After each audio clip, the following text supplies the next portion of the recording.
Halo semua, ini Big Seller. Video kali ini akan membahas mengenai pengaturan impor. Jadi yang dimaksudkan dengan pengaturan impor itu apa? Kita bisa temukan di produk, lalu kita pilih hasil scrap. Nah, jadi bisa kita lihat ya, di sini ada namanya pengaturan impor. Jadi fungsi utama dari pengaturan impor ini adalah untuk membuat suatu pengaturan yang nantinya dapat mempermudah kita mengisi data-data atau mengedit data produk ya yang kita scrap. Jadi gitu. Nah, untuk sekarang pengaturan impor ini hanya berfungsi untuk marketplace Shopee dan Lazada. Oke, kita klik di sini ya. Nah, bisa kita lihat di sini pengaturan impor ada Shopee dan Lazada. Nah, untuk informasi di dalam pengaturan impor ini ada dibagi 4. Yang pertama, informasi dasar, kemudian deskripsi, ongkos kirim, dan lainnya. Oke, kita bahas dulu dari informasi dasar ya. Nah, informasi dasar di sini ada harga ya. Harga ini itu adalah harga diskon scrap dan harga asli scrap. Jadi, kita bisa memilih untuk menggunakan harga diskon atau harga asli. Kemudian di sini ada stok. Kita bisa gunakan stok scrap atau stok yang tetap bisa kita tambahkan sendiri stoknya ya. Kita tentukan. Jadi setiap produk yang kita impor ke marketplace Shopee akan diubah menjadi stok yang kita sudah tetapkan ya. Kemudian SKU induk. Di sini SKU induk seperti marketplace Shopee itu tidak dapat scrap SKU ya. Otomatis SKU-nya kosong. Jika kita tidak menambahkan pengaturan, maka setelah kita impor ke draft, SKU-nya tetap kosong.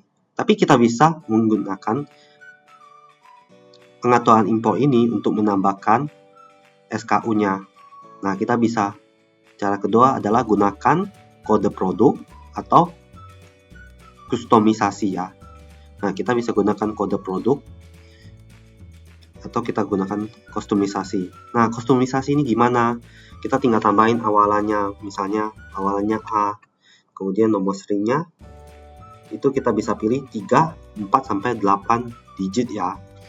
Misalnya kalau kita pilih 3 digit aja kita tulis 001.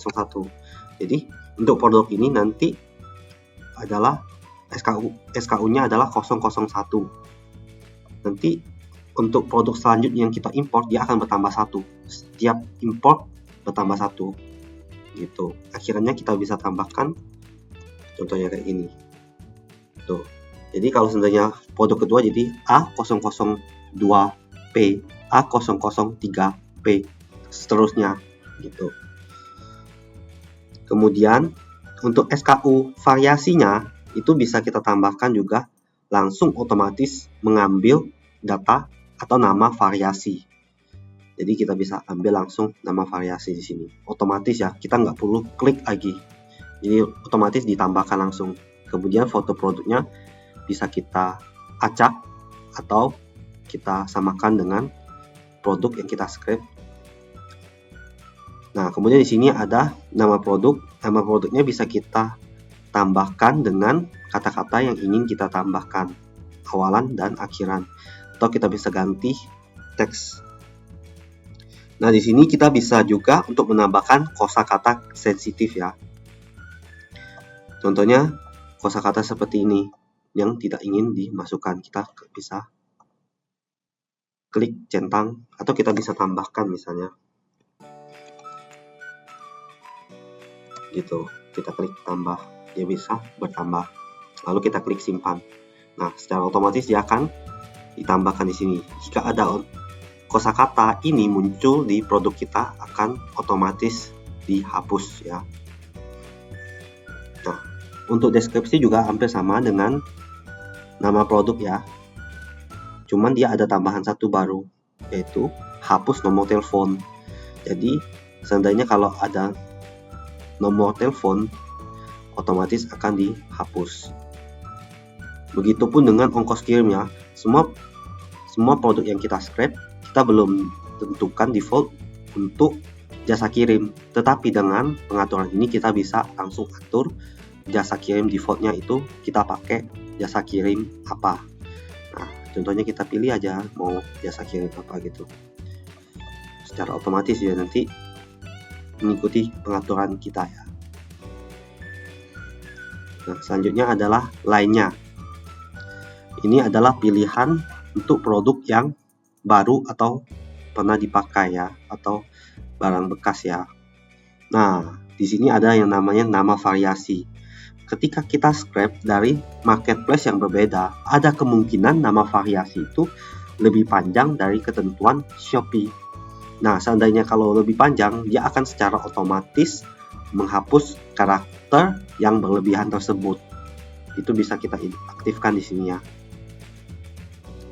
Nah, ini juga sama.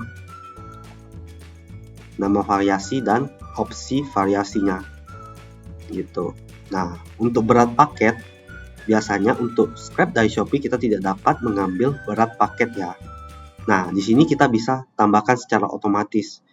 Secara default, berat paket itu adalah 1 kg. Kita bisa tambahkan gitu ya. Ukuran paketnya juga bisa kita tambahkan defaultnya berapa. Setelah kita tambahkan, kita boleh klik simpan. Nah, untuk Lazada, kita bisa lihat dia hampir sama dengan Shopee. Tapi Lazada hanya dibagi menjadi 3 ya. Bisa kita lihat di sini ada informasi dasar, kedua deskripsi, dan lainnya. Nah, hampir sama dengan Shopee. Di sini juga ada harga, stok, SKU. Nah, perbedaannya Lazada tidak memiliki SKU utama atau SKU induk ya. Nah, dia cuma ada SKU variasi. Jadi di sini kita bisa tambahkan SKU variasinya langsung. Fotonya juga bisa kita acak. Nah, nama produk juga sama ya. Deskripsi juga sama. Cuman bedanya di Lazada memiliki deskripsi panjang dan deskripsi pendek. Gitu aja. Nah, untuk lainnya Lazada memiliki merek, itu bisa secara otomatis kita tambahkan no brand ya. Kalau seandainya kita aktifkan, otomatis merek di Lazada akan ditulis no brand ya. Kemudian opsi variannya juga sama.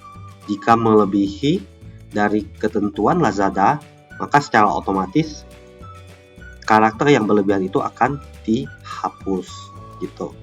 Berat paket juga sama, ukuran juga sama ya. Bisa kita tentukan secara otomatis. Oke, setelah kita selesai mengatur, kita klik simpan. Secara otomatis produk yang ingin kita upload akan mengikuti pengaturan impor tersebut ya. Tapi hanya berlaku untuk Shopee dan Lazada. Oke, video kita kali ini sampai di sini dahulu. Jika kalian masih membutuhkan bantuan atau pertanyaan, bisa langsung ditanyakan di sini. Bisa klik bantuan, boleh pilih WhatsApp, lalu bisa hubungi kami di grup WhatsApp. Oke, terima kasih dan sampai jumpa.